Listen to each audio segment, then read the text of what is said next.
Cinema can fill in the empty space of your life and your loneliness. This was said by Pedro Almodóvar.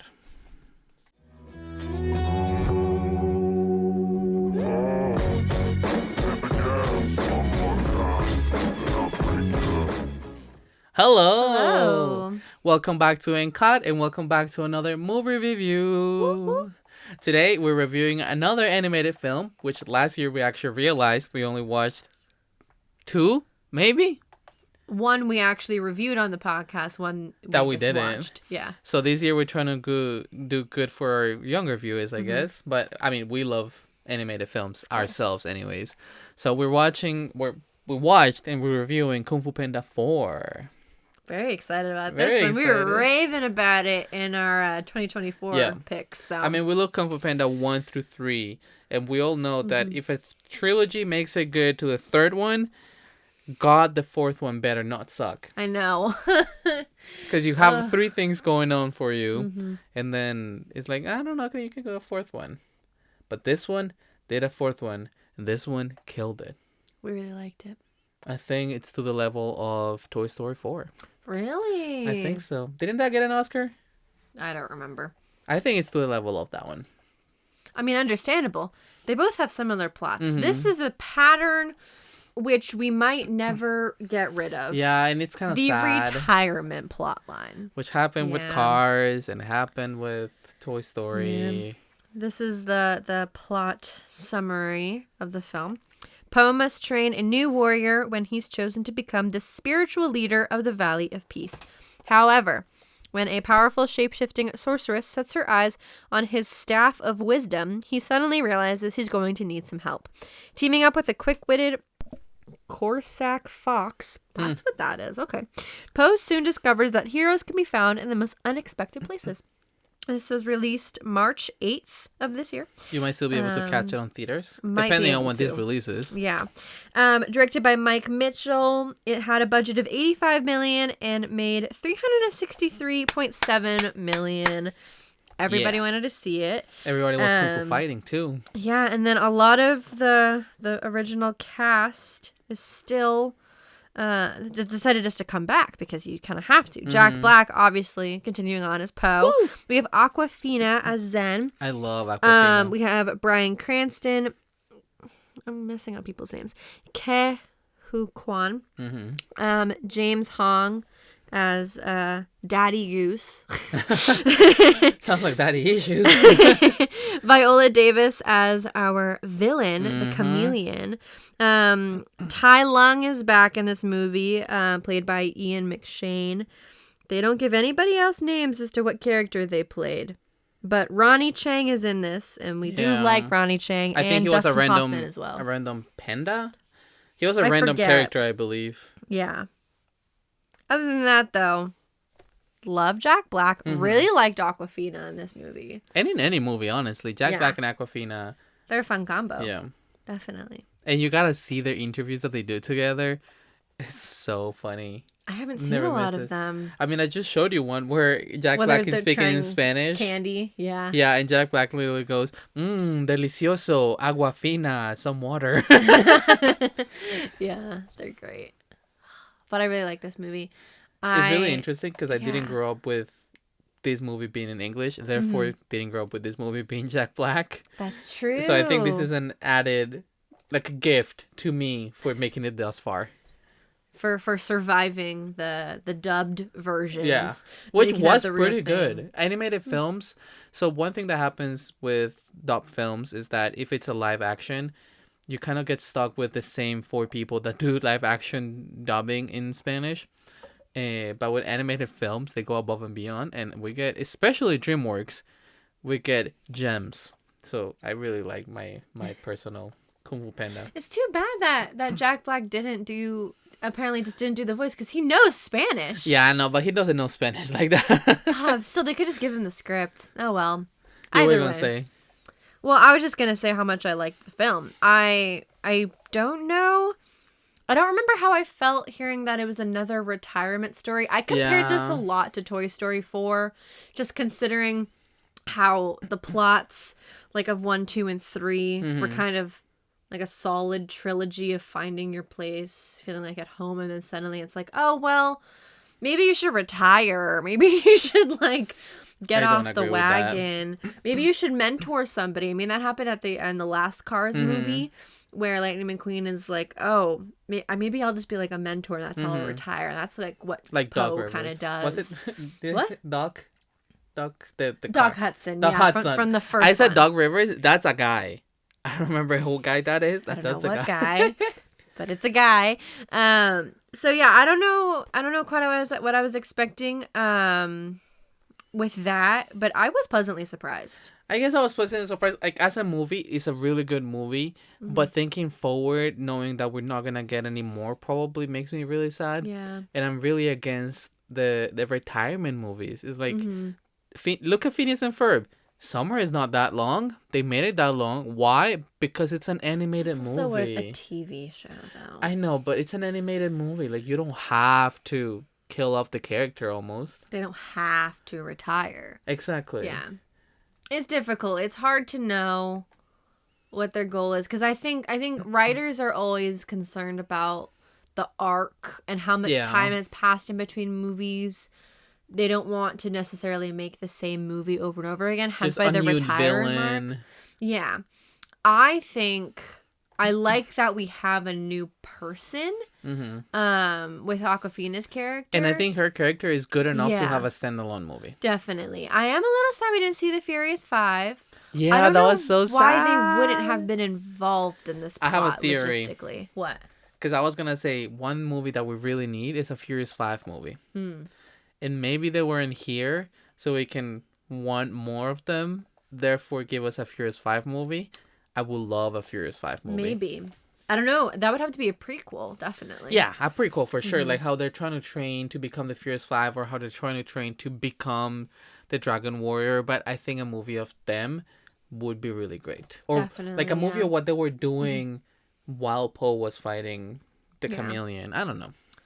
Yeah, definitely. Something like that, for sure. The excuse that they gave in the movie was kind of like, oh, they're busy. Come on. Yeah. They're doing other stuff that is not Dragon Warrior worth. Right.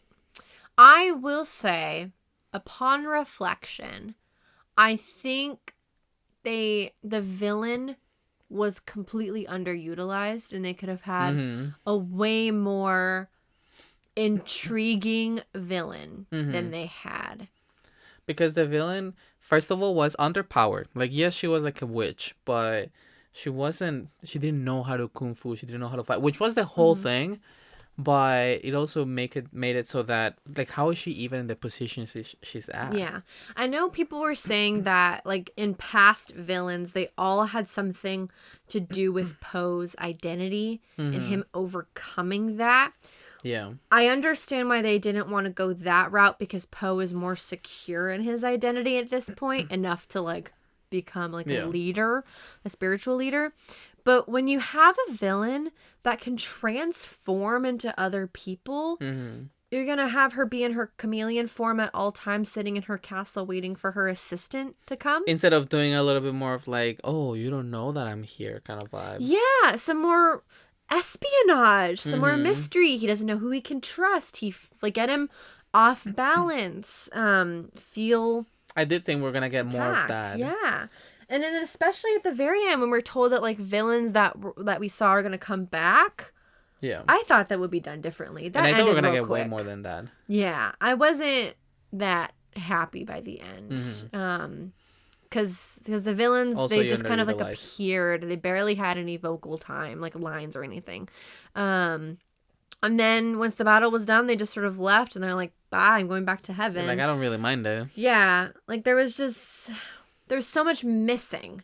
That I don't know why. I feel like maybe the writers are so focused on giving Poe someone that he could mentor that the rest of it kind of flopped. The only other redeeming plot line was the two dads running to be fun. with Poe. It was so sweet. And I think that's actually something really great for the viewers. Like, many people have stepdads and biological dads, Mm-hmm. and it's nice to see that relationship. Yeah. I don't think it happens often, Mm-hmm. but I think it can even fit for couples or parents that are divorced. I think Mm-hmm. just trying to have that parenting together. Yeah. With separate, like, I think he has no moms. No. Mr. Ping, like, he never married as far as we Yeah, know. he just got a kid by adoption. He just was like, I'm just gonna be a single dad. This is gonna be my thing. And then the dad, Poe's Panda, actual mom died. Poe's mom died. He seemingly has never remarried. So he joined in like a fatherhood partnership. I think it was with really the sweet. Them goose. two working Yeah. in the noodle shop together was so It's sweet. so adorable. It Yeah. was the sweetest thing. I'd love to see a little like short of them together Yeah. on their little adventures. Or when they were like at the villain's bar, he was Mm-hmm. like, "I'm not Poe, but I'm much worse." Right. That was I so funny. loved the scene in which which the goose leaves, like packs his bag, and then the dad panda's like, "You're going too?" Yeah. We're both really worried about our son. After Oh my saying that goodness, we're not like- really worried because he's got it. because he's got it, but they're still worried about their baby. And that's when they decide to run off. I was like, oh my goodness, that's As so you can tell, we have a adorable. lot of fun watching animated movies. Yes, Because we kids so at much heart, fun. and we watch them all the time. I love this a lot. Shall we go into some reviews? Yep. So, Roger Ebert's been a hater lately. And I'm a hater of Roger Ebert. Listen, Roger. Roger Let's talk. Ebert gave this movie 1.5 stars. And I gave Roger a 0 out of 5 clapping boards. To be fair, it's a different person writing the Roger Ebert things every time. We just keep They're all just getting haters. all the negative people on I the think staff. Roger Ebert, this is the hiring process. Do you hate movies? All of them. Can you nitpick all of them? Perfect. Do you like any movies at all? No? Okay, hired. Yeah. No biases, but they end up hating everything. Yeah. Ugh, okay. 8 years later, Kung Fu Panda 4 struggles to justify its existence. Oh, come That's the first on. sentence. It lacks both the delicate artistry and warm wit of its predecessors. The subtle sense of spirituality is long gone. In its place are frantic action sequences, whereas the previous movies operated on various levels to resonate with adults and entertain kids. This one is geared mainly towards younger audiences in ways that are frequently silly and insubstantial. Too often in the film from director Mike Mitchell, who directed Trolls, the Lego Movie 2, the second part, and co-director Stephanie Maas Stein, the pacing is rushed, squandering the potential for tension or humor. A slight gag involving a literal bull in a china shop is a prime example. It zips by during a chase scene without allowing us a moment to linger in the details. If you're looking for the Furious Five from the previous films, we're told that those essential characters are off on solo missions. This makes no sense because the whole point of the team of Tigress, Crane, Viper, Mantis, and Monkey is that they work together, that their individual abilities are magnified when they collaborate. Then again, so much of what makes the Kung Fu Panda movies magical is missing here, particularly the crucial notion of inner peace. The earlier films gave us time to take a breath, settle in, and luxuriate in the colors and textures of varied, detailed animation sequences. These visual departures, often in flashback form, were crucial not only to the storytelling, but also to the overall spiritual vibe, which makes this series so distinctive. This time, you get a chaotic chase scene to a cover of Ozzy Osbourne's Crazy Train, which is perhaps all too fitting given that this franchise has gone off the rails. He's a big hater. But valid on some points. Some points are really Yeah. bad. Like the Furious 5, I definitely think that that was just not really well done. They're not in this movie, so let's find an excuse. It's not, they didn't find a reason. They found an excuse, and they just threw whatever came out first. Like, it doesn't even matter. They're just out there, you know? They didn't do much to negate that. I definitely understand the art being different. Guys, I remember, I think it was the first and second one where there was moments in which, because this is all part of like the arc of Poe discovering who he truly is, trying to get his identity.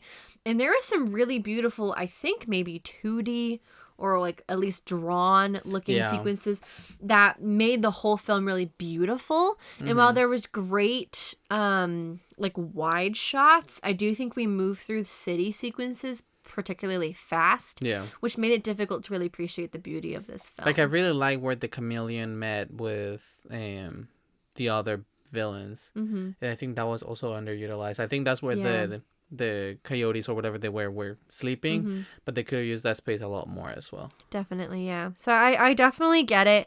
I definitely agree that this was made for a bit of a younger audience.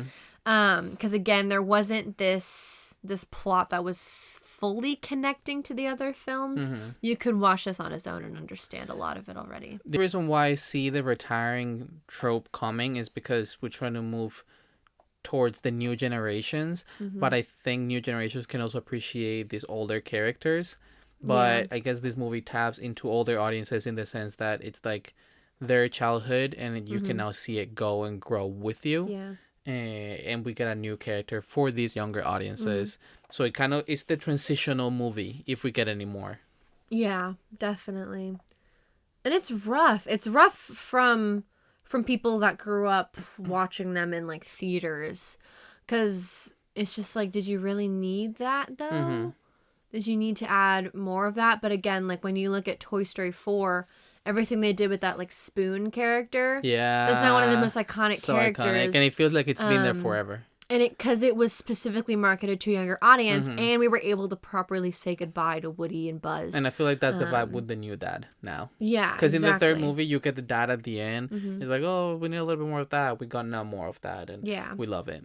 Trying to wrap up like a loose end that could be nicely wrapped up, and then starting a new one, if that's even their goal. I mean, depending on they could end up having it as a movie or a show, because there already was a show for this. And I love the show so much. I never saw it, so I can't give opinions on it.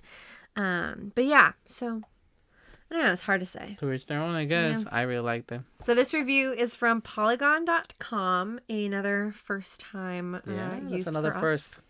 So it says, from director Mike Mitchell and co-director Stephanie Stein, Kung Fu Panda 4 has enough solid scenes to make it an acceptable fourth entry in a franchise, but the plot doesn't come together in a way that would elevate it to the franchise's earlier heights. That's especially true when it comes to the main villain, whose super cool power set is entirely wasted on a movie that's mostly exposition.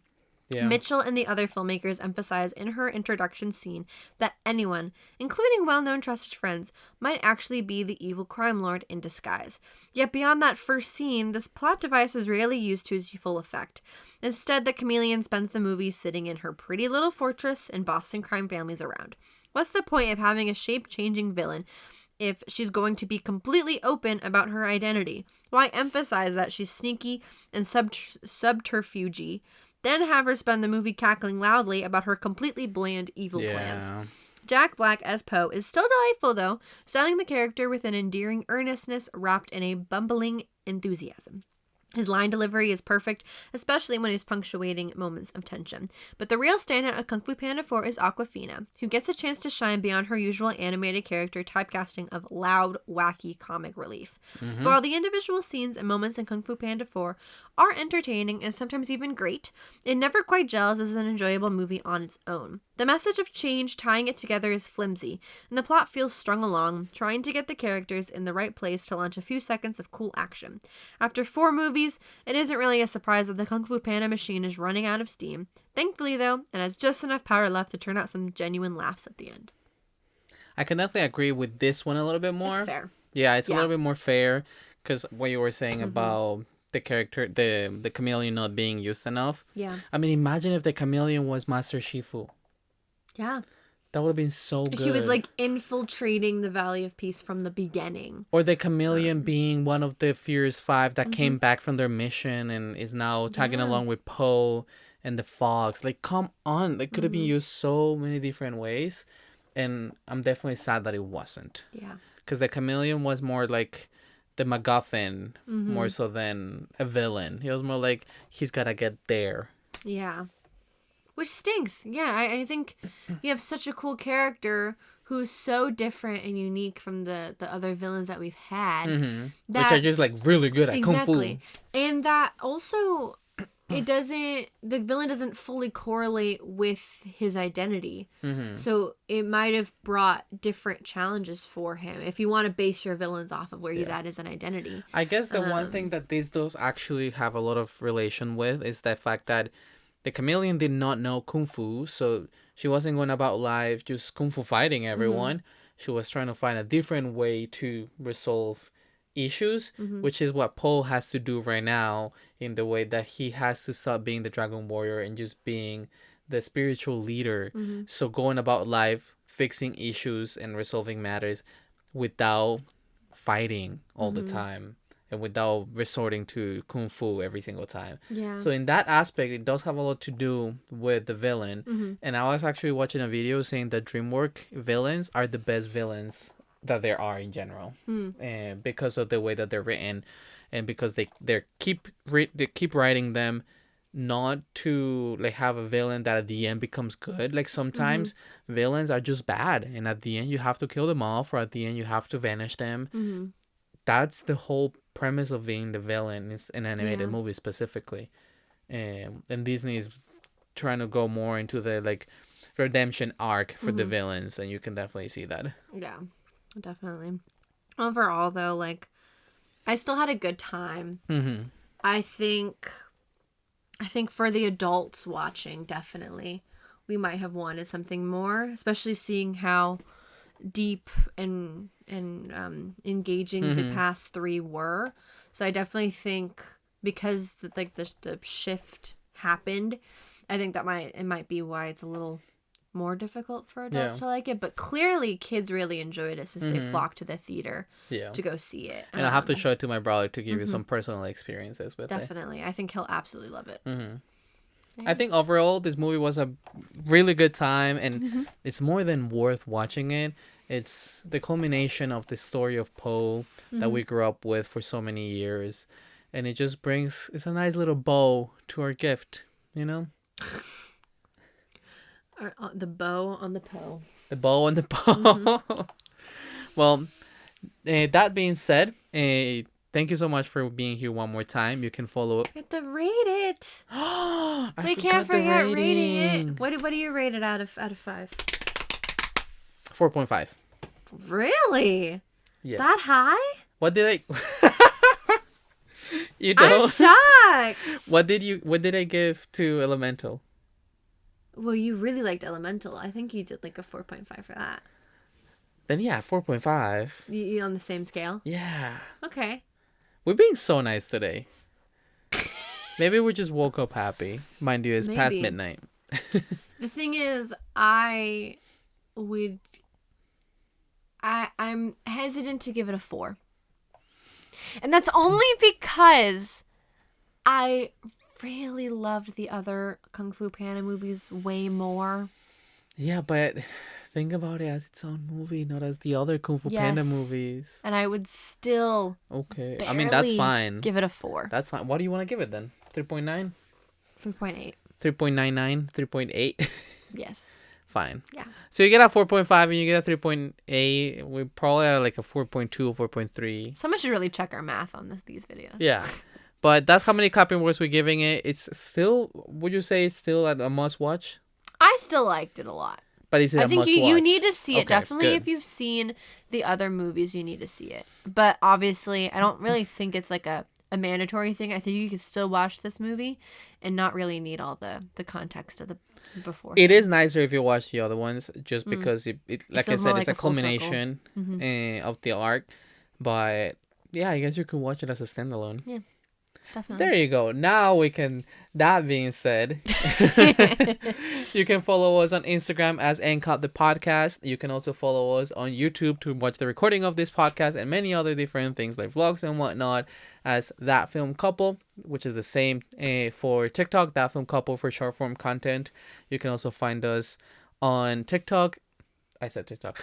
Twitch as Sebas Parra 1K. You can also, if you're watching on YouTube right now, you can listen to this podcast on your favorite podcast platform as NCOT !! And you can follow me on Instagram as sebi.mp4. And you can follow me at caitlin.mp4. Thank you so much for being here one more time, and we'll see you in the next one.